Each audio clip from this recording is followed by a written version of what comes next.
Let's talk about pulp capping. What is pulp capping? Pulp capping is of two types: indirect pulp treatment and direct pulp capping. Indirect pulp treatment without exposure of pulp will be indirect pulp treatment. Direct pulp capping, management of exposure by direct capping. Not really advocated in primary molars due to poor outcomes. Direct pulp capping involves pulpotomy and pulpectomy.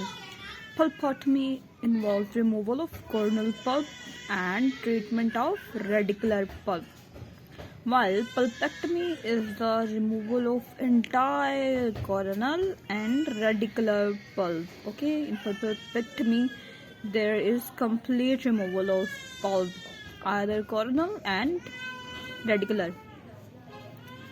Type of occlusal splints. Ockelson's classification of splints: stabilization splint, anterior repositioning splint, anterior bite plane, posterior bite plane, pivot splints, and soft splints. This is the classification of occlusal splints. This was by Ockelson's and classification by Slavic. Myopathic splint, decompression splint, compression splint, vertical splint, anterior repositioning splint. Okay, what are natal teeth? A tooth which is present at birth or erupt soon after is described as natal tooth. These most commonly arise anteriorly in the mandible and are typically a lower primary incisor which has erupted prematurely. Okay, because root formation is not complete at this stage. Natal teeth can be quite mobile, but they are usually become firmer relatively quickly. Okay.